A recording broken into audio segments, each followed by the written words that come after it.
विषय इतना बड़ा है और उसका समाधान जो आप मांग रहे हैं प्राउड से,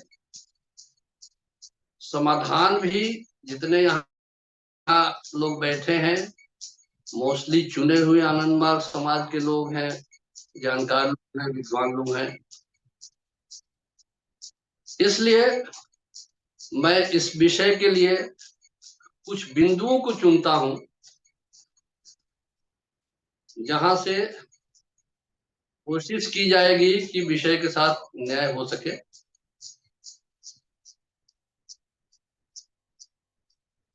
तो अगर हम देखें इन समस्याओं को किस समय में हम खोज रहे हैं,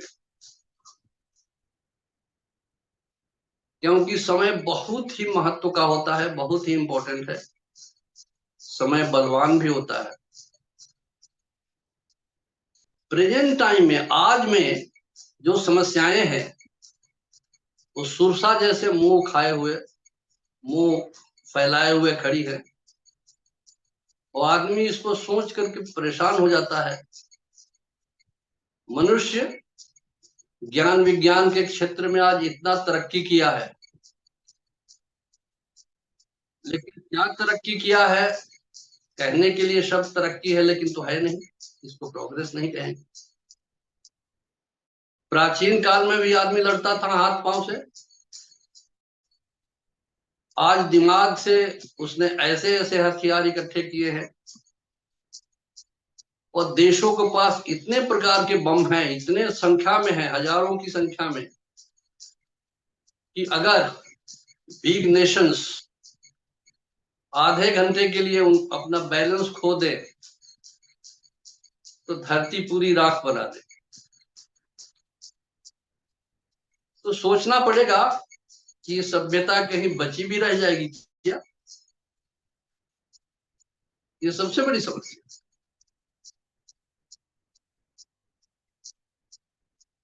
तो अगर इसको हम अपने विचार से देखेंगे, व्यक्ति देखेगा अपने हिसाब से, समाज का एक वर्ग देखेगा इसको अपने हिसाब से, देश दुनिया के लोग देखेंगे अपने हिसाब से कि इसका समाधान खोज लूं, तो इसका समाधान कतई नहीं मिलेगा। इसलिए प्रौढ़ प्रवर्तक श्री श्री आनंद मूर्ति जी बाबा ने बहुत पहले समस्या को भांप करके इसकी शुरुआत पहले ही कर दिए। इस पर चिंतन मैं प्रौढ़ प्रवर्तक श्री श्री आनंद मूर्ति जी इसलिए कह रहा हूं, प्रौढ़ जो आज आनंद सूत्रम का 5वां अध्याय है और ये आनंद मार्ग के दर्शन को पूर्ण करता है, और आनंद सूत्रम के प्रवक्ता प्रवर्तक श्री श्री आनंद मूर्ति जी है। किताब पर आप देखिएगा, पता लगता है। जिसको उन्होंने 61 में दिया आनंद सूत्रम को, लेकिन उन्होंने इसकी शुरुआत 1959 में करी कि जब 27 मई से और 5 जून तक बाबा ने सीरीज ऑफ लेक्चर्स सीनियर तात्विकों के लिया, जो आज उपलब्ध है आइडिया आइडियोलॉजी में। उसके अंतिम अध्याय में कॉस्मिक ब्रदरहुड के अंत में बाबा ने प्राउंट के 5 अंग्रेजी में सिद्धांत दिए। उसके बैकग्राउंड में बाबा ने जो बात कही है उस पर ध्यान आप सबका आकर्षित करूंगा कि बाबा किस प्रकार से इस दर्शन को देने के पहले पृष्ठभूमि तैयार कर देते हैं कि मनुष्य इस सृष्टि का, इस क्रिएशन का एक अंग है और सृजनहार ने, क्रिएटर ने, परमात्मा ने जो सृष्टि की तो हम दर्शन में आपको नहीं ले जाना, खींचना चाहते हैं, बहुत लंबा हो जाएगा। लेकिन ये जरूर कहना चाहेंगे कि आदमी बनाने के पहले इसको जीने के लिए, रहने के लिए हर प्रकार के साधन पहले ही से ही दे, और केवल मनुष्य नहीं बनाए, उसके साथ जीव जंतु पशु पक्षी चर अचर सब सृष्टि का अंग है। तो जब मनुष्य की समस्याओं के लिए उन्होंने प्रौढ़ दर्शन दिया, इसका ध्यान रखे कि व्यक्ति सुखी कैसे रहेगा, और सुखी रहते हुए, अपने सुखी रहते हुए कलेक्टिव बॉडी को लेकर के, समाज को साथ लेकर के अपने आदर्श की तरफ कैसे बढ़े, उन सब बातों को ध्यान में रखते हुए उन्होंने 5 सिद्धांत दिया। तो इसमें जिस बिंदु पर हम आपका ध्यान आकर्षित करना चाहते हैं कि जब हमारा चिंतन मनुष्य का आरंभ हुआ, क्योंकि शुरू में उसके पास चिंतन की शक्ति नहीं है, होगी तो लिमिटेड होगी, लेकिन जब उसमें चिंतन आया तो उसने सोचा, जो दर्शन का विषय है, कि मैं कौन हूं, हमको किसने बनाया, इस बाहरी दुनिया को, जगत को किसने बनाया, हमारा और उस जगत से और उस क्रिएटर से संबंध क्या है। यही 4 प्रश्नों का उत्तर देते हुए दर्शन आदि काल से अब तक आ रहा है। और उसी खोज में जो मिसिंग लिंक थी, उसको 59 में बाबा ने ये प्रौढ़ दर्शन के रूप में सामाजिक सोशियो इकोनॉमिक फिलोसफी दे करके किया, और 61 में जाकर के उसको पूर्ण दर्शन का स्वरूप के रूप में पेश करते हुए बाबा ने आनंद सूत्र दिया। तो ये सब कुछ दिया मनुष्य को, क्योंकि सबसे उन्नत जीव यही सृष्टि का है, कि न्याय करेगा सबके साथ। जो सृष्टि बनाए हैं सबको ध्यान में रखते हुए ये न्याय करेगा। तो जैसे जैसे विकसित होते गया, वैसे वैसे अपनी सुविधा के लायक ये कानून बनाते गया, दर्शन देते गया। समझा नहीं कि मनुष्य का स्वभाव क्या है, चाहता क्या है, और जिसके लिए वो दर्शन दे रहा है, जो उसकी खोज है, उसका स्वभाव क्या है। इसलिए आज तक एडम स्मिथ और अरिस्टोटल से लेकर के और आज तक जितने दार्शनिक हैं, भौतिक चिंतन करने वाले हैं, आर्थिक चिंतन करने वाले हैं, सबने मनुष्य के स्वभाव को ठीक से समझाई।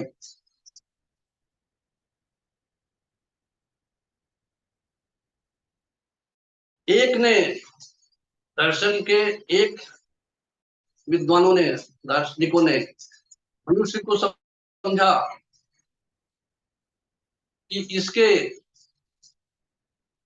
पॉलिटिकल नीड्स को, राजनीतिक अधिकार को अगर गारंटी कर दिया जाए, उसकी आवश्यकता की पूरी कर दी जाए, तो उसका समझ वो खुश हो जाए, जिसका रिजल्ट हुआ मॉडर्न डेमोक्रेसी। इसका तमाशा पूरी दुनिया में सब लोग देख रहा है। दूसरे ने डायग्नोज किया कि नहीं, इसकी समस्या आर्थिक है, इकोनॉमिक नीड्स है, इसको अगर गारंटी कर दे, ये खुश हो जाए। उसने कैपिटलिज्म को जन्म दिया।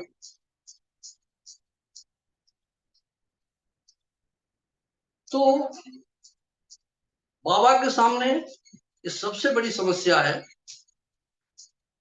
कि आदमी की आज समस्याओं का कारण क्या है। समस्याओं का मेन कारण है कि आज जो समय है, ये गोधूली काल है। This is the period of डिकाडेंस।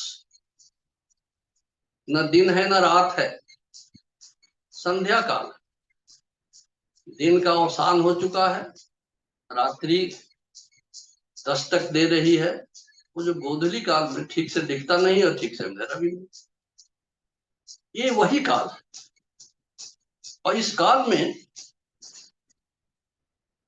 Historical दृष्टि से अगर देखा जाए तो ऐसा समय आता है,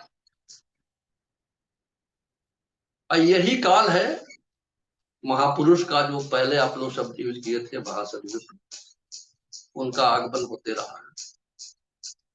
क्योंकि समस्या इतनी बड़ी है कि मनुष्य के दिमाग से इसका समाधान नहीं दिया, इसलिए बाबा ने ये सब चीजों को ध्यान में रखते हुए इसको प्रपाउंड किया, प्रौढ़ दर्शन को, आनंद मार्ग के कम्प्रिहेंसिव दर्शन। तो उसमें ध्यान रखा बेसिक चीज को, मौलिक चीजों को,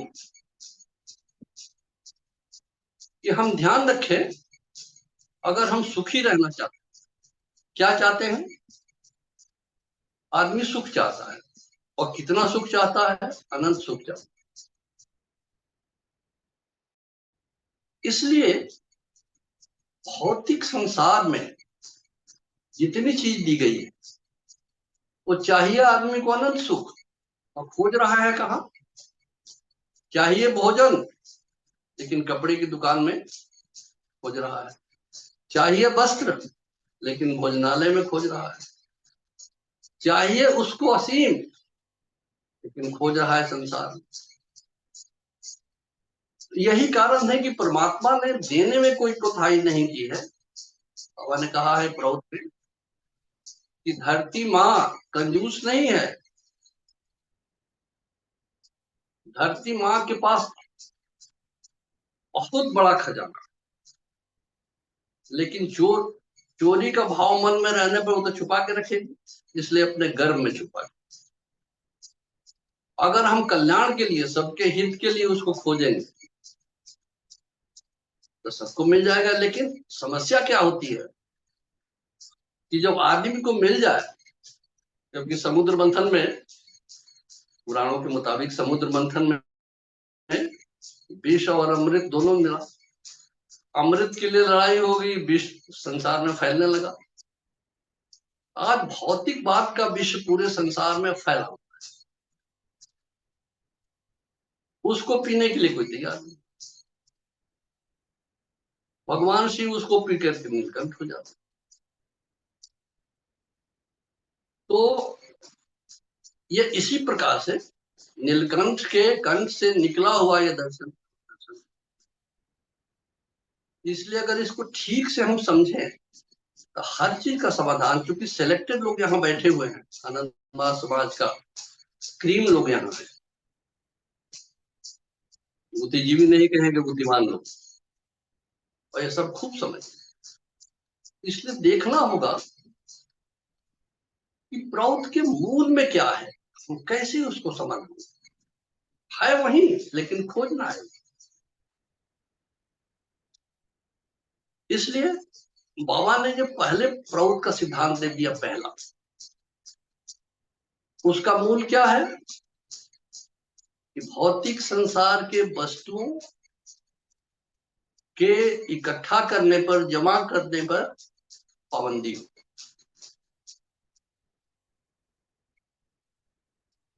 और ये कौन निश्चित करेगा, तो ये इसी में छुपा हुआ एक पॉइंट है कि वो तो वही करेगा,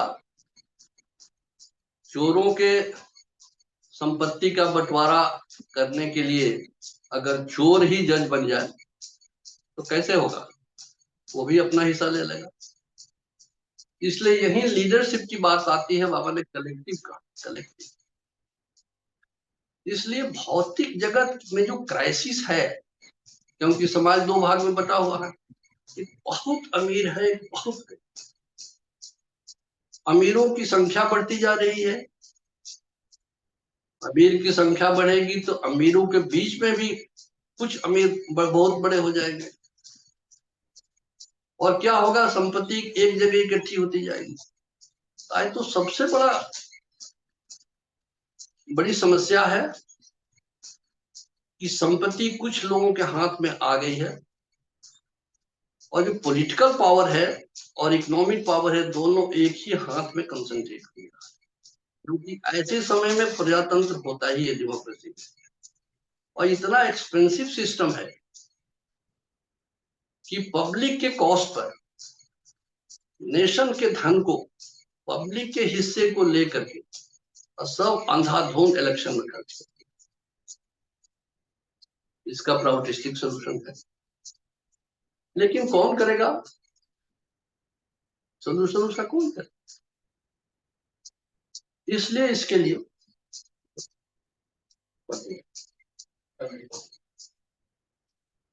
meanwhile you keep visiting. So इसके लिए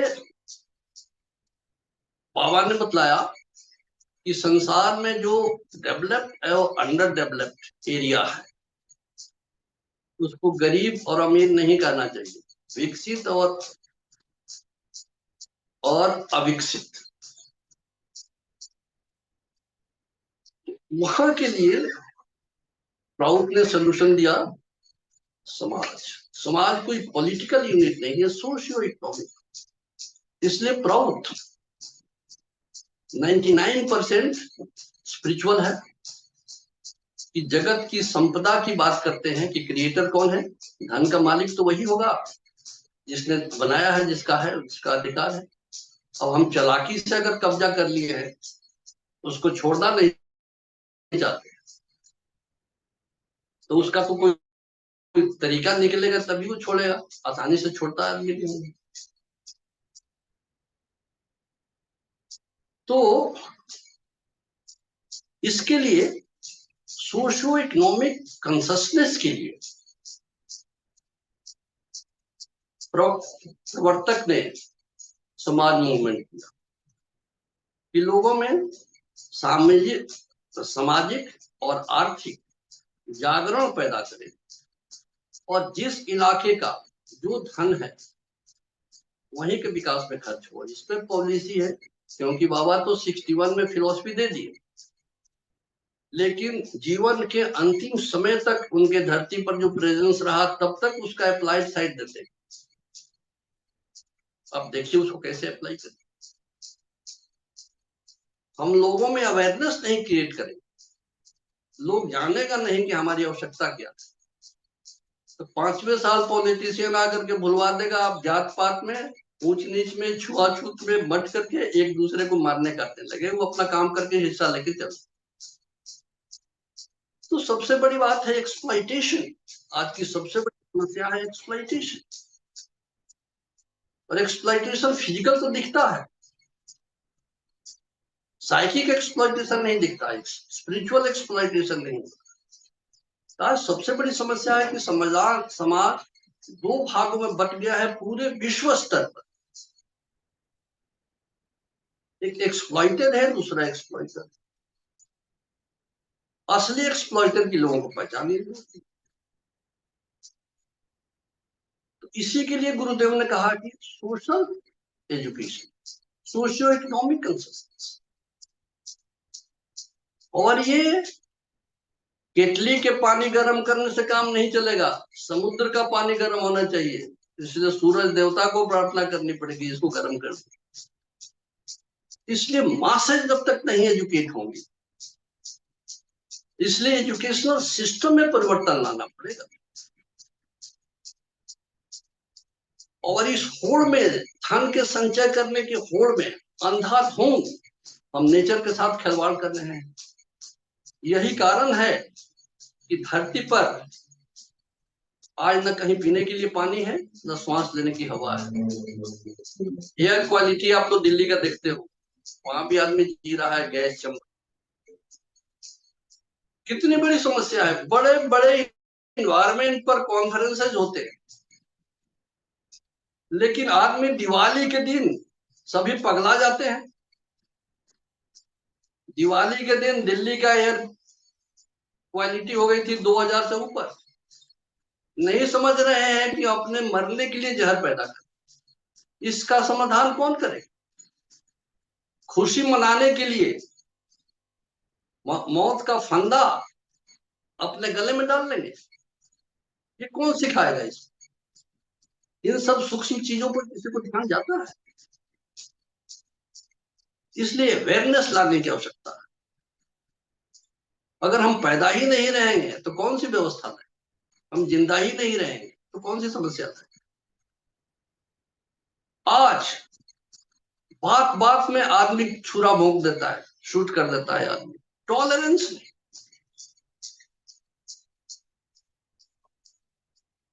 धर्म के लक्षण में मनुस्मृति में कहा गया, धृति क्षमा दमोस्तेयम शौच इंद्रिय निग्रह धी विद्या सत्यम क्रोधम दशकम धर्म लक्षण।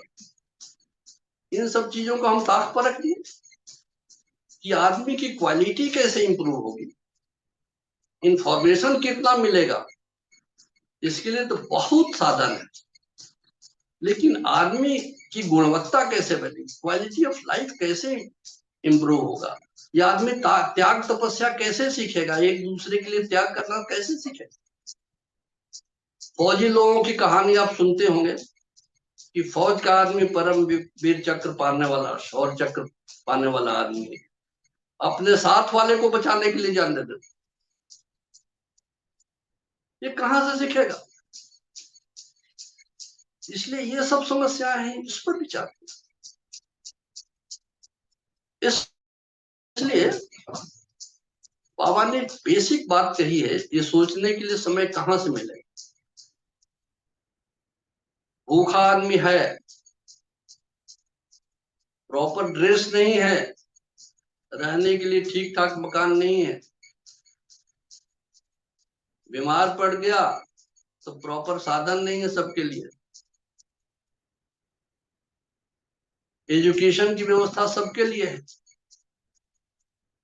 आज से 25 साल पहले मैं एक देखा था दिल्ली में, एक ऐसा स्कूल है जिसकी डे स्कॉलर की फीस 1 लाख रुपए, और ऐसी भी फैमिलीज हैं जहां पर गवर्नमेंट स्कूल में देने के लिए फीस नहीं है, गवर्नमेंट स्कूल में सबसे कम फीस ले।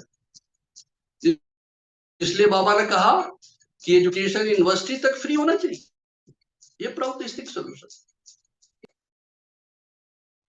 हम जितना फालतू खर्चे कर रहे हैं, इसलिए खर्चा बचाना और प्रॉपर जगह, इसलिए प्राउड के सिद्धांत मैक्सिमम यूटिलाइजेशन और रैशनल डिस्ट्रीब्यूशन का है।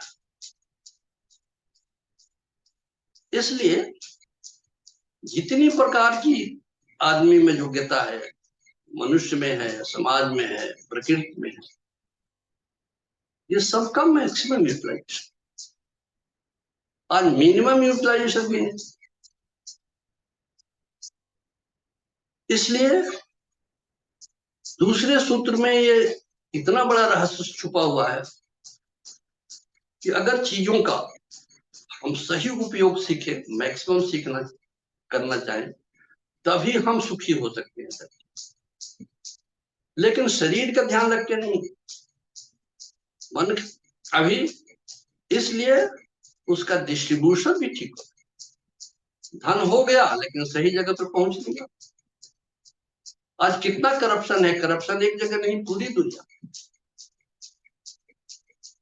हेड ऑफ द स्टेट बोलता है कि मैं 1 रुपया भेजा, और जिसके लिए भेजा पता नहीं 10 पैसा पहुंचा कि नहीं। इसका क्या समझ, ये कौन सिखा?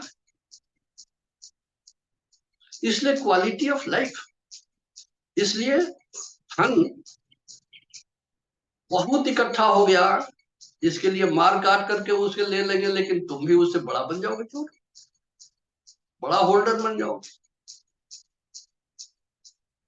तो डाकू ही अगर बन गया राजा, तो प्रजा का क्या? इसलिए प्राउथ रैशनल डिस्ट्रीब्यूशन की बात करता है। आज तक इकोनॉमिक्स में समस्या रही है डिस्ट्रीब्यूशन की, इकोनॉमिक फ्रंट पर ये भी समस्या है। इसके लिए एक बात इस प्रसंग में मैं कह देना चाहूं कि अब तक जितने प्रकार का दर्शन आया इस धरती, सब रिएक्शन से। कोई तकलीफ हुई, उसके लिए रिएक्शन जो पैदा हुआ, और बुद्धिमान आदमी है, कुछ कह सकता है तो कह दिया। इसलिए पहली बार आनंद मार्ग का दर्शन, प्रौढ़ दर्शन, ये रिएक्शन नहीं है, सिंथेसिस। पहली बार इतिहास में, दर्शन के इतिहास में, सिविलाइजेशन, एंशिएंट सिविलाइजेशन से आज तक सिविलाइजेशन, दर्शन की दुनिया में, पाश्चात्य में ग्रीक लोगों से लेकर मॉडर्न टाइम में बर्ट्रैंड रसल तक, पूर्वी दर्शन में कपिल से लेकर के बादरायण व्यास तक, दर्शन की जो कमियां छूट गई थी, सब में जो अभाव, वो सबको आनंद मार्ग दर्शन पूरा करता है। और प्राउत उसके सबको, धरती के लिए जो आदमी को सुखी करने का है, उसका दर्शन है कि कैसे सुखी रहेगा। और सुखी इसलिए नहीं रहना कि खा पी करके सो जाएगा, मर और आराम से मरेगा ना, आगे कैसे बढ़ेगा। क्योंकि 5 आवश्यकता की पूर्ति करने का, गारंटी करने का जो प्रौत कहता है, तो किसी के घर में आटे की बोरी नहीं जाएगी। प्रौत कहता है परचेजिंग कैपेसिटी बढ़ाना, देखना कि आदमी की क्रय शक्ति कैसे बढ़ेगी, वही डेवलपिंग इकोनॉमी की पहचान है। इसलिए प्रोडक्शन, डिमांड और सप्लाई दोनों बैलेंस होना चाहिए। अगर ऐसी चीज का प्रोडक्शन मार्केट में है जिसकी आवश्यकता नहीं, तो प्रोडक्शन इन्फ्लेशन होगा, तो मार्केट पर प्रभाव पड़ेगा, उसको इनडायरेक्टली कंज्यूमर पर प्रभाव पड़ेगा। क्योंकि धन तो संसार में सीमित है, कितना भी ज्यादा क्यों नहीं हो, लेकिन सीमित है। इसलिए इस चीज को ध्यान रखना होगा। सीमित चीज के पहले अगर स्ट्रिक्ट रूल नहीं होगा, तो आदमी आगे नहीं बढ़ सकता, समाज भी आगे नहीं बढ़ सकता।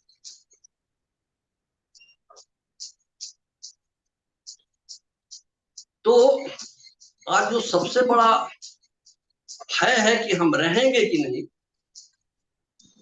इसका समाधान बाहर बाहर से सरफेस ट्रीटमेंट अगर हम करना चाहेंगे, तो फर्स्ट एड केवल हो सकता है।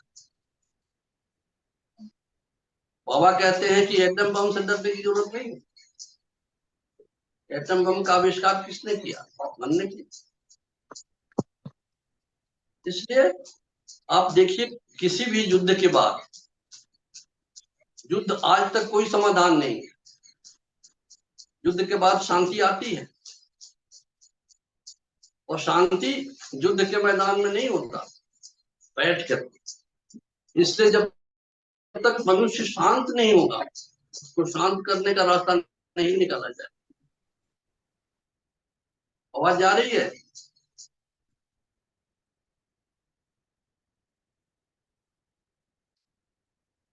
हेलो?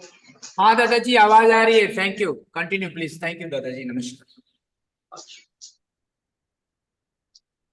इसलिए सब जगह से घुमा फिरा करके मनुष्य ही इन्वॉल्व होता है। तो प्राउड का मेन विषय मनुष्य है, और मनुष्य केवल शरीर से नहीं है, मन से है, आत्मा से है। इसलिए तीनों का विकास, तीनों का डेवलपमेंट। इसलिए प्राउड को अगर हम केवल इकोनॉमिक, सोशियो इकोनॉमिक और पॉलिटिकल अगर समझ लेंगे दर्शन, तो न्याय नहीं होगा। इसलिए श्रोता का मैं ध्यान इस तरफ आकर्षित करता चाहूंगा कि प्राउड के मूल को समझे। क्योंकि कहने के पीछे, दर्शन देने के पहले पीछे बाबा की भावना क्या है, वह चाहते क्या। इसको प्राउड के अंत में कहते हैं ना, प्रगतिशील उपयोग तत्वविदम सर्वजन हितार्थम सर्वजन सुखार्थम प्रचारितम, मैं क्यों दे रहा हूं? सबको हित के लिए, सबको सुख के लिए। हित क्या है? हित शब्द में शरीर, मन, आत्मा, तीनों का वेल बींग छुपा हुआ, कल्याण। इसलिए शरीर वाली बात तो समझ में आ जाती है, मन वाली नहीं समझ में आती। इसलिए जो भौतिकवादी हैं, जिसको कहते हैं हम इसको नहीं मानते, तो उसी प्रकार का होगा कि जैसे कोई लाहौर नहीं गया है तो बोलता है मैं लाहौर को नहीं मानता। ये कहना भूल है। मेरे विचार में कहना चाहिए मैं लाहौर को नहीं जानता, मैंने नहीं देखा। इसलिए इस विचार से अगर देखेंगे तो संसार में कोई भौतिकवादी रह ही नहीं गए। सबको समग्र दृष्टि से देखना पड़ेगा। इसलिए प्रौत समग्र दृष्टि देता है। इसलिए हम लोग जब इसको लेकर के पब्लिक में जाए तो समग्र दृष्टि दे, ताकि इसका एक्सेप्टेंस बहुत आसान हो जाए। हम अगर एक तरीके से कह देंगे, वो चीप सेंटिमेंट देंगे कि तुम्हें ये मिल जाएगा, तुम्हें ये मिल जाएगा, तुम्हें हम सफेद पजामा कुर्ता पहना देते हैं, तुम तो नेता बन जाओगे, बहुत आराम से। ये शॉर्ट टर्म पॉलिसी होगी, ये फेल हो चुकी। इसलिए बाबा प्रौत का जो स्ट्रक्चरल प्लान है कि हम जन जन में जाए, अप्लाइड पार्ट है, इसको जब तक हम नहीं अपनाएंगे, नहीं समझेंगे, तब तक हम जा नहीं सकते, आगे इसको बढ़ा नहीं सकते। और फ्यूचर स्टडी में जो आज आनंद मार्ग पढ़ा जा रहा है, प्रौत पढ़ा जा रहा है, और माइक्रो हिस्टोरियंस के लिस्ट में बाबा आज टॉप पर रखे गए। इसकी पढ़ाई हार्वर्ड वगैरह में शुरू हो, बहुत लोग रिसर्च कर चुके प्रौत पर। पता नहीं हम लोग को बहुत जगह मालूम में नहीं, लेकिन हो चुका है। और बाबा ने जो कुछ दिया है, कहा है, इसको हम आज करें, 50 साल बाद करें, 100 साल बाद करें, अगर परिस्थिति बदलनी है, चाहे इकोनॉमिक हो, सोशल हो, इंडिविजुअल का हो, फैमिली का हो, किसी समाज का हो, किसी देश दुनिया का हो, तो आनंद मार्ग के दर्शन को, प्रौत दर्शन को व्यवहार में उतारना ही पड़ेगा। इसलिए यहाँ जितने प्रौतिष्ठ लोग बैठे हैं, बाबा ने ये कहा है ललकार करके, यही सबसे बड़ा क्लैरियन कॉल होगा, जिसको हम समझे, समझाने के पहले। क्योंकि हम अगर 90% कोई किसी चीज को समझे हैं, तो उसमें 20-25% समझा सकते। इसलिए इस नॉलेज को एसिमिलेट करेगा। हमको खुशी है कि सेंट्रल यूटिलाइजेशन कैंप में टाटा नगर में लोग जो इकट्ठे हैं, तो आनंद मार्ग समाज के चुने हुए लोग हैं। इसलिए मैं भी बोलने के लिए हिम्मत इसलिए किया कि अगर ये लोग समझ जाएं तो ये मिशन आगे बढ़ेगा। इसलिए उस विचार से मैं बात कर रहा हूं। जो बिंदु उठे हैं, इसमें ध्यान रखना होगा कि व्यक्ति को तैयार करने के लिए ध्यान रखना होगा, बाबा ने जितना कंडक्ट रूल दिया है उसे व्यक्ति तैयार। और वो व्यक्ति कटहल की सब्जी बनाने के पहले किचन में महिलाएं हाथ में तेल लगा लेती है सरसों का, ताकि उसका गुण लगे ना हाथ में। इसलिए समाज में जो पूजा का काम करने के लिए उसको खुद समाज का, अगर क्योंकि क्राइसिस तो लीडरशिप के क्षेत्र में भी है, तो समाज का लीडर कौन बने? जो खुद हाथ में तेल लगा करके कटहल की सब्जी बना लेगा, उस पर किसी की उंगली ना उठे। इसलिए यूटीसी में अटेंड करने वाले मेंबर से मेरा आग्रह है, इस पर जोर दें। और हमारे दिए हुए कानून से नहीं, गुरु के दिए हुए कानून, उस पर चले, अपने को तैयार करें कि समाज में एक्सेप्टेंस हो। जब तक समाज मानेगा नहीं, हम कितना भी पजामा, सफेद कुर्ता और पजामा पहन के निकलेंगे, हमको कोई नहीं मानेगा। मजाक में लोग नेताजी कह देंगे, लेकिन दिल नहीं मानेगा। अरे मानेगा तो उसको जो उसके कष्ट में आप पहुंच करके उसका निवारण कराया। उसके घर में कोई बीमार है, उसको कंधे पर उठा करके हॉस्पिटल पहुंचा। रोड पर कोई एक्सीडेंट हो गया तो भागे नहीं, उठा करके उसको हॉस्पिटल में ले जाए। 5 आदमी को पकड़ करके उसकी सहायता लेकर के करें। क्योंकि प्रभु जो समाज की व्याख्या करता है वो भी आपसे छुपा हुआ नहीं। समान आदर्श की तरफ एक साथ चलने वाले व्यक्तियों का समूह, वही ना समाज। एक साथ कैसे चले? इसलिए हम सबका आदर्श है संग छद्वं संवदध्वं समूह मनान से जान देवा भागं यथा पूर्वे संज्ञा नाना उपासते। हम जगत की संपदा का उसी प्रकार से भोग करेंगे जैसे पूजा के प्रसाद को समान रूप से बांट देते। ये नहीं देखते मुंह देख करके प्रसाद नहीं देते, कोशिश रहती है कि सबके यहाँ पहुंचे। तो संपत्ति के बंटवारे के चलते आज इतना विरोध विद्रोह है, घर बट जाते हैं जी। इंडियन कोर्ट्स में जितने मुकदमे पेंडिंग है उसका कारण है धन दौलत जमीन। अरे जिसके कारण झगड़ा है उसी को दूर कर दो भाई। प्राउड उसका सिद्धांत है, सिद्धांत नहीं, हम तो कहेंगे कि व्यवहार है। लेकिन उसको समझ करके हम ठीक अप्लाई करना चाहिए। लेकिन ध्यान दे रहे, बंदर के हाथ में स्तूरा नहीं दे, वो आपने हजामत नहीं बनाएगा, नाक ही काट देगा। इसलिए बाबा ने लीडरशिप पर जोर दिया है। इसलिए आज दुनिया में तो सबसे बड़ा कॉम्पिटेंट है मॉरल, स्पिरिचुअल और क्राइसिस ऑफ लीडरशिप। प्राउड का काम है लीडर्स तैयार करना। लीडर कैसा? आज वाला नहीं, समाज को दिशा देने वाला, नई दिशा देने वाला, उनके लिए त्याग करके उनको इकट्ठा करने वाला, उनको क्या आवश्यकता है उसके लिए फाइट करने वाला। और ये जब तक ये पिरामिडिकल सिस्टम दिया हुआ प्रोपाउंडर का, बाबा का, उसको फॉलो नहीं करेगा कि टॉप से बॉटम तक, लेकिन टॉप को तो मानना ही पड़ेगा। अगर हेड नहीं हो से देह में तो पांव कितना भी दौड़ लगाएगा, अगर हेड का, सिर का अगर डायरेक्शन नहीं रहे, सिर काम ठीक से नहीं करे तो पांव लटपटा जाएगा, कहीं गिर जाएगा, पहुंच नहीं।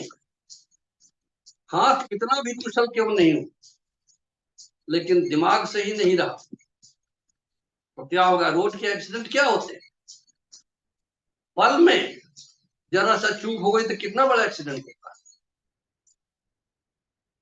इसलिए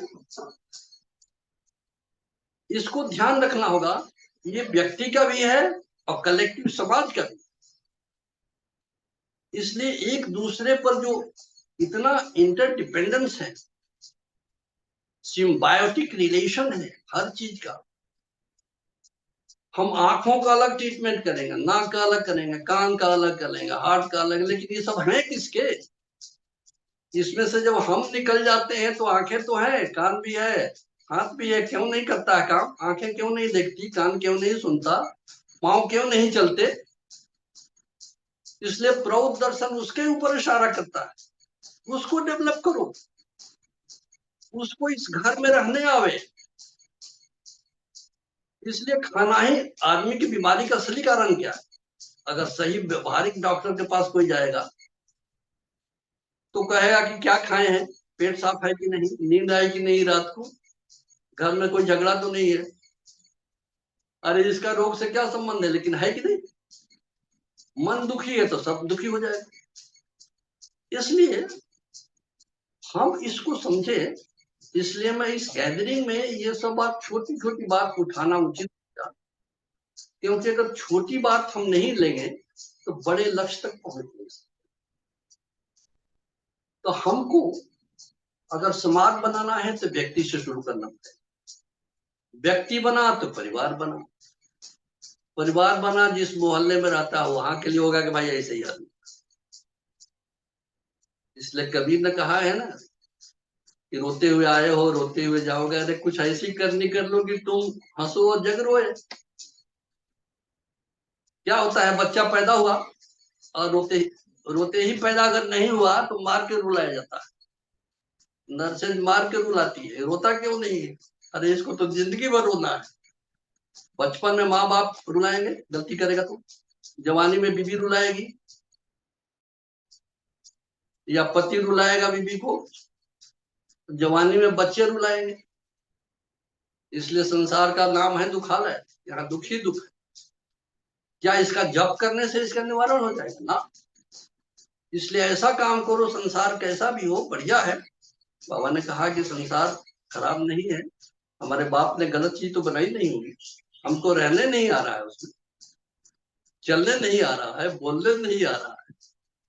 हम इतने पेटू हो गए हैं कि हमारा पेट ही नहीं भरता, इसलिए तो झगड़ा है।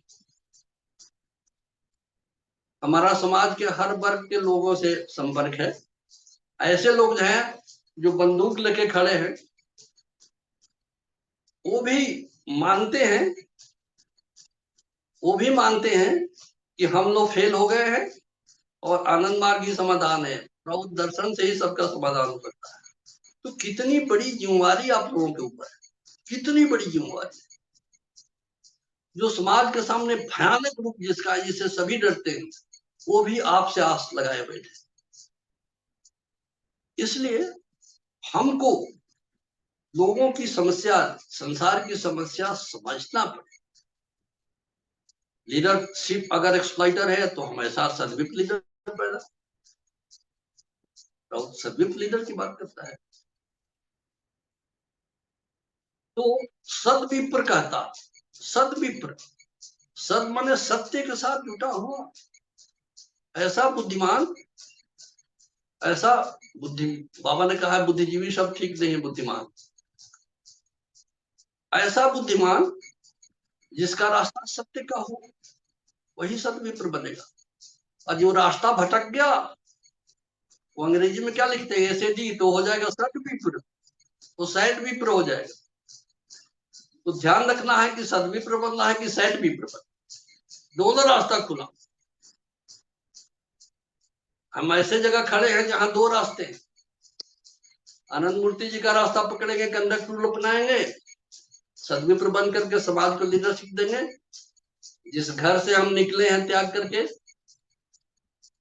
या अपनी इंद्रियों को बस करके, अपने मन को कंट्रोल करके, वो भी सुखी होगा कि हमने किया तो ये पाया। क्या पाया? छोटा दिया तो बड़ा पाया। संसार की एक छोटी चीज खोई, एक घर छोड़ा तो सभी घर मेरा हो गया।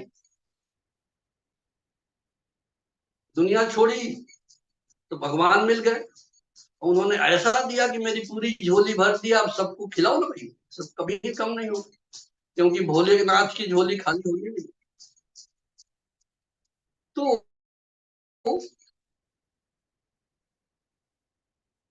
हमको जैसा गुरु ने कहा है वैसा ही अक्षरशः शुरू करना होगा। हमारे किचन से अगर प्याज की बदबू निकलती है तो पड़ोसी को नहीं सिखा सकते कि सात्विक भोजन क्या होता है। इसलिए कहने के पहले खुद करके दिखाना होगा। इसलिए चर्याचरण में बाबा ने जिक्र स्पष्ट कर दिया है, पाखंडी किसको कहते हैं। अगर हम खुद पाखंडी हैं तो घर वाले नहीं माने। अब किसी आचार्य के घर से अगर मार्गी पैदा नहीं होगा, गिरी आचार्य के घर से अगर मार्गी पैदा नहीं होगा, समाज को क्या कहेंगे, तुमने कहा क्या बना। इसलिए बाबा ने कहा है कि कहने के पहले करो। इसलिए जो भी भुक्ति है उसके पहले कोशिश करे कि उसके यहाँ भुक्ति कमेटी के लोग उसकी भुक्ति में लो, उसके भुक्ति लेवल से लेकर के और विलेज लेवल तक सदविप्र बनने के रास्ते पर कितने कितने लोग चले। किस यूनिट में, आनंद मार्ग की यूनिट में, धर्मचक्र में कितने लोग आते हैं। अगर धर्म का रास्ता अपना नहीं अपनाएगा तो समाज को चेंज करने के लिए लीडरशिप नहीं दे पाएगा।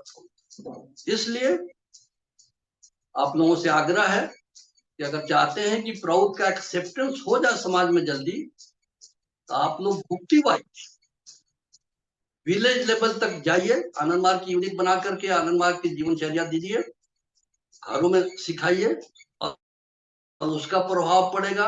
अगर हमने एक भक्ति को चेंज कर दिया तो वहां तो सदीप समाज बन गया उस भक्ति का। इसलिए हम लोग जहां जहां हैं वहीं से शुरू करें आंदोलन, भक्ति लेवल, और वहीं के गांव तक पहुंचाने की कोशिश। उसके लिए भक्ति का जो स्ट्रक्चरल सिस्टम बाबा के दिया हुआ है उसको अगर फॉलो करते हैं तो अप्लाइड साइड यही प्राउड का होगा कि भक्ति कमेटी में अगर प्राउड का भक्ति प्रधान नहीं है और वो भक्ति कमेटी में जाकर के प्राउड का भक्ति प्रधान और उस भक्ति को प्राउटिस्ट नहीं बनाया तो पजामा कुर्ता पहन करके यूटीसी में आ जाएगा तो लीडर बन जाएगा, उसको समाज मान ले, संगठन कैसे मान। इसलिए छोटी छोटी चीज को लेकर हम आगे बढ़े। इसलिए आज वो बहुत इंटेलेक्चुअल रास्ते पर आपको दौड़ाना नहीं चाहेंगे। आपके पास बहुत बड़े बड़े इंटेलेक्चुअल स्पीकर हुए यूटीसी में बोलने वाले, बड़ा बड़ा भाषण देने हमको आज तक आया नहीं, लेकिन जो चीज है जिसके करने से हमारा काम होने लगेगा उसको करना अति आवश्यक। इसलिए हम बेसिक सुधार करें और समाज के साथ अपने को जोड़े।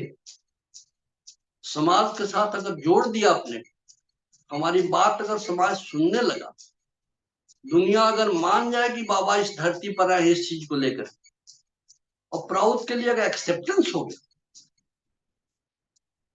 तो हमारा काम वहीं से शुरू।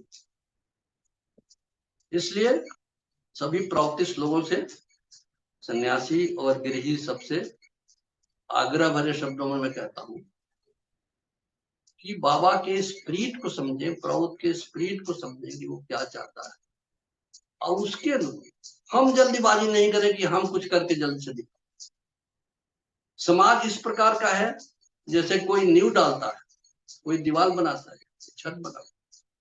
कोई जरूरी नहीं है कि हम मकान बना रहे हैं हम ही अपने रहने के लिए बना, हम समाज के लिए। वही मकान सुखदायी होगा और उसी मकान में सभी लोग आएंगे, कहेगा कि ये मेरा भी। तो सब मार्गी का घर, सब प्राउटिस्ट का घर समाज माने कि ये हमारा घर है, तो कितना जल्दी एक्सेप्टेंस हो जाएगा। ये मैं किसी मजहब के इतिहास को मैं पढ़ रहा था कि जैसे कोलंबस अमेरिका की खोज किया 1492 में, और 1493 में एक वेटिकन से कमांड इशू होता है, वो अलेक्जेंडर 6 का, वो आज भी उपलब्ध है, उसको पढ़िए, देखिए क्या कह रहे हैं। कह रहे हैं कि तुम जा रहे हो लेकिन पहले लोगों को चर्च बनाओ, क्रिश्चियन बनाओ, तब हमारी इतनी मेहनत का कोई फल मिलेगा। इसलिए अगर हम पब्लिक में जाना चाहते हैं, आनंद मार्ग के शिप पर चढ़ के जाएं, जल्दी एक्सेप्टेंस होगा, क्योंकि उस शिप में बहुत माल है और वही माल पब्लिक को जो आवश्यकता है उसको लेकर। इसलिए बाबा के दिए हुए सिस्टम के मुताबिक हम चलेंगे तो आज जितनी समस्याएं हैं दुनिया की, हमको लगता है कि आज जो कुछ आप लोगों को दिख रहा है, कोई पढ़े हुए विद्वान लोग चाहे पॉलिटिकल फोरम से बोल रहे हैं, इकोनॉमिक फोरम से बोल रहे हैं, तो वो लोग उसके भीतर छुपा हुआ अवश्य ही प्रभु अमर्त्य सेन को पीपुल्स इकोनॉमिक्स पर जो नोबेल प्राइज मिला, वो आइडिया कहाँ का है? प्राउड का है, बाबा ने दिया। लेकिन मजे की बात है कि सभी लोग बोलते तो हैं, लिखते तो हैं, अवार्ड भी लेते हैं, लेकिन कोई ये नहीं कहता है कि हमारी नहीं है, आनंद मूर्ति जी की। इसलिए ध्यान रखें, जब हम कहीं जा करके बोल रहे हैं ये जरूर कहें कि हम बड़े भारी विद्वान नहीं है, इकोनॉमिस्ट नहीं है, पॉलिटिकल साइंटिस्ट नहीं है, सोशियोलॉजिस्ट नहीं है। ये श्री श्री आनंद मूर्ति जी के प्रौढ़ दर्शन का कहना, क्योंकि हमारे गार्जियन की मान्यता होगी जब बादल आकाश में छाता है तो सूरज से रक्षा करता है, हमारी छतरी तो खाली हमको हमारी रक्षा करती है। इसलिए बादल का सहारा नहीं, अगर धूप है तो छाया के लिए। इसलिए ध्यान रहे, आप लोग टोकिए, आपके इलाके में अगर कोई बोलता है बड़ा भारी भाषण दे दिया, बाबा को कोट नहीं किया, तो हम तो समझते हैं कि चुराया है, बाबा से आइडिया, प्राउड से चुराया है। एक बहुत बड़े विद्वान का, प्राउड का फ्यूचर स्टडीज के बहुत बड़े विद्वान है, उनकी किताब मेरे सामने आई, हमारे रिलेशंस भी उनके साथ बहुत अच्छे हैं। किताब पढ़ा, नाम तो बहुत सुना था, विषय भी मैं देखा, लेकिन लास्ट में जब कंक्लूड किए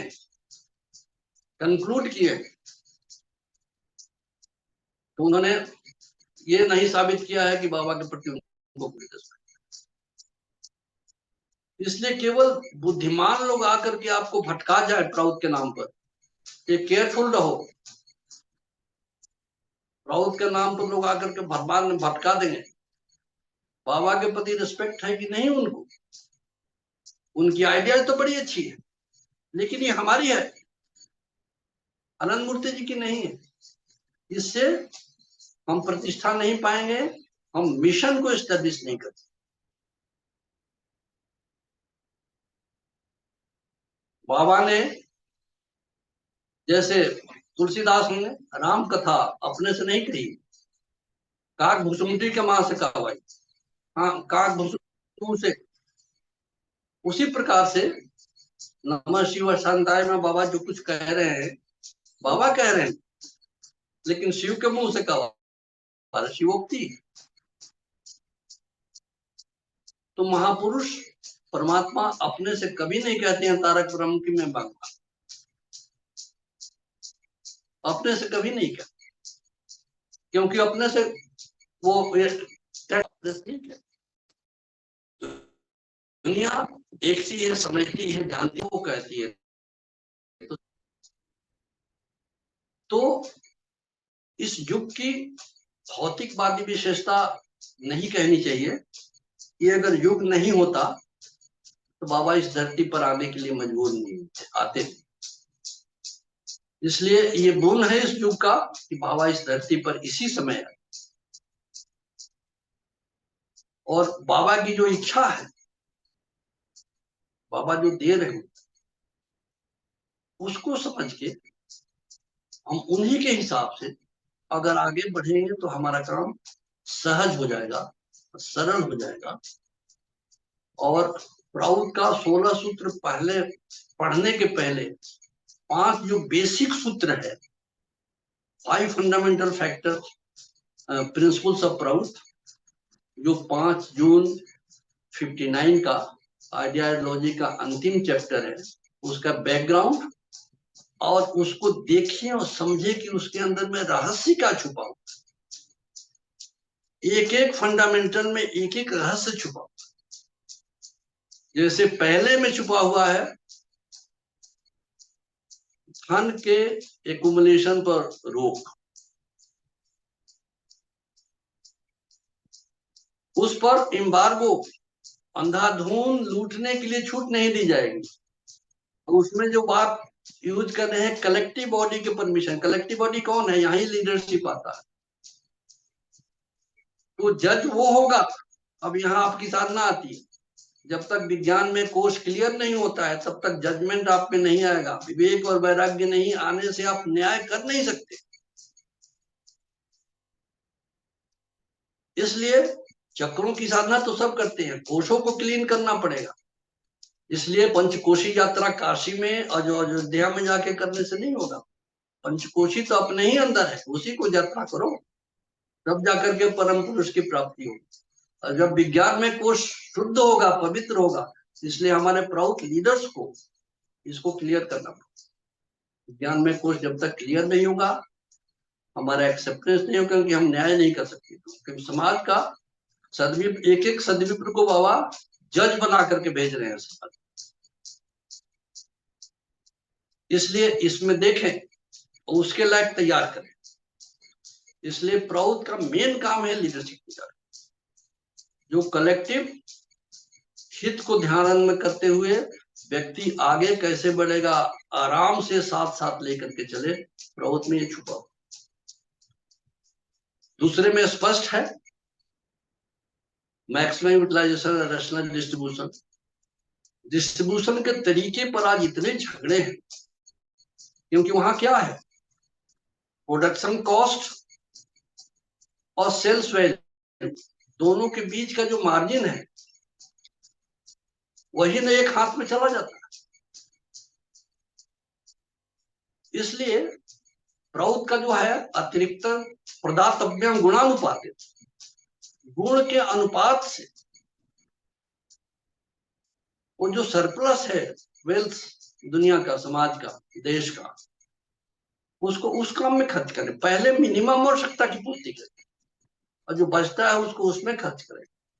इसलिए एवर इंक्रीजिंग डेवलपिंग, और यही प्रोग्रेसिव बनाता है।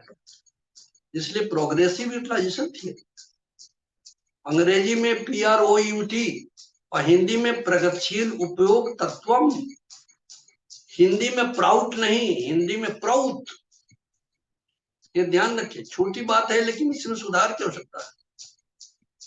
और प्रौत प्रवर्तक श्री श्री आनंद मूर्ति जी आनंद सूत्र में दे रहे हैं, इसलिए हम ही भेद ना डालें, नहीं समाज कैसे एक्सेप्ट करे। इसलिए छोटी छोटी बात है, इस पर ध्यान रखें। तो डिस्ट्रीब्यूशन की मशीनरी आज डिफेक्टिव है, ये समस्या है। इसलिए उसको इफेक्टिव करने के लिए बाबा वो कहते हैं यही लीडरशिप पिक्चर में आता है, यही सदविप्र आता है। इसलिए ध्यान रखें, सदविप्र तैयार करें, सैड विप्र। तीसरा है संसार में जितनी पोटेंशियलिटी है यूनिट में या कलेक्टिव में, उसका मैक्सिमम यूटिलाइजेशन आज नहीं है, मिनिमम भी नहीं। जो कोयला वाले इलाके हैं, जिस क्षेत्र में कोयला है वही बिजली लोगों को नहीं मिल रही है। ताप घर है वहां है, थर्मल पावर है, वही बिजली सप्लाई नहीं। तो ये मांगने नहीं आता कि हमारे इलाके का है भाई, हम कच्चा माल तुम्हें तब देंगे जब हमारे फायदे का, इलाके का फायदा का ही हो। इसलिए प्रौथ जो आज समस्या है कि चालाक आदमी कच्चे माल पर कंट्रोल कर लिया है। समाज मूवमेंट का काम है, प्रौथिस लोगों का काम है कि हम कच्चा माल को यहां से जाने नहीं देंगे, हम हाफ फिनिश्ड या फिनिश्ड रूप में यहां से देंगे, ताकि पूरा उसका फायदा है हमारे इलाके को भी। ये समाज मूवमेंट का काम है, ये अवेयरनेस क्रिएट कर, इसके लिए आंदोलन कर। ये आंदोलन तोड़ फोड़ वाला नहीं है, बस जलाने का नहीं है, ट्रेन जलाने का नहीं है, मकान जलाने का नहीं है, क्रिएटिव, ध्यान रखें। इसलिए ऐसे आनंद आंदोलनकारियों को समाज मदद करेगा, घर घर में जगह मिलेगी।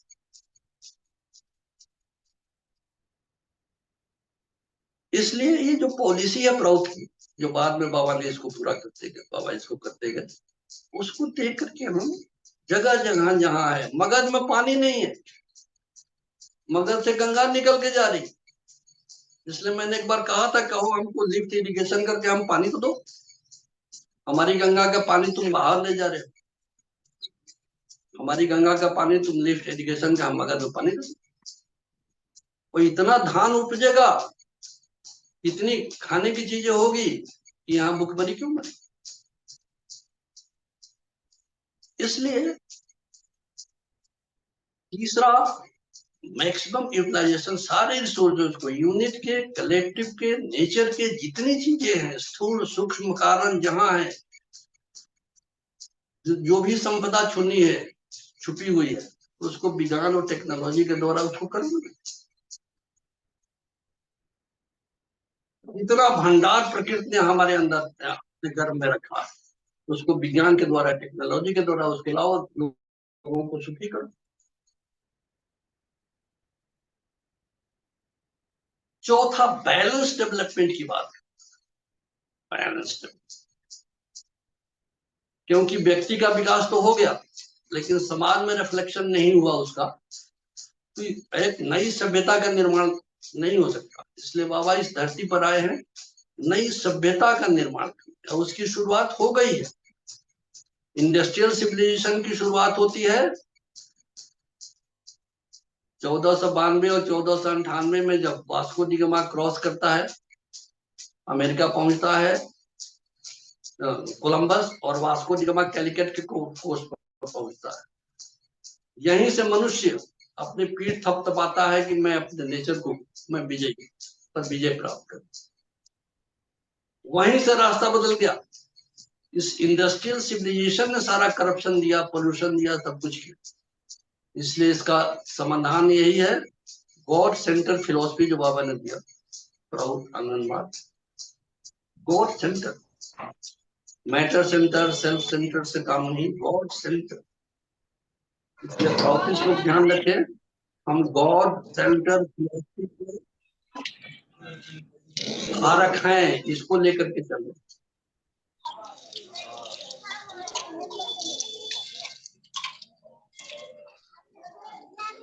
आवाज जा रही है? हेलो,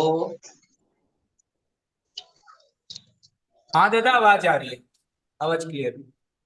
आ रही है ना? हाँ दादा, हाँ दादा। तो जो पांचवा सिद्धांत है, विच बुक? ये प्राउड का पांचवा सिद्धांत, इसको, इसमें जो छुपा हुआ रहस्य है, गूढ़ रहस्य, ये सब चीजों का, ये जो सब सिद्धांत दिए गए हैं, किसके लिए? व्यक्ति के लिए, समाज के लिए, यूनिट के लिए, कलेक्टिव के लिए। और चौथे में जो कलेक्टिव का विकास होगा तो नई सभ्यता आएगी। तो वो होगा समाज के विकास का क्या मतलब है? आर्ट, लिटरेचर, एस्थेटिक, साइंस, ये सब आगे बढ़े। इसलिए समाज मूवमेंट के लोग इसको ध्यान रखेंगे कि व्यक्ति के साथ साथ समाज कितना, अगर एक दूसरे के साथ इतना घनिष्ठ संबंध है, एक दूसरे को प्रभावित करता है। आप बढ़िया कोई कविता पढ़ते हैं, अच्छा कोई म्यूजिक सुनते हैं, तो कितना वाइब्रेट हो जाते हैं, काम करने की शक्ति आपकी बढ़ जाती है। इसलिए नंदन और मोहन विज्ञान भी समाज में आकर के समाज की तरक्की करे, ये भी हमारे मूवमेंट को ध्यान में रखना हो।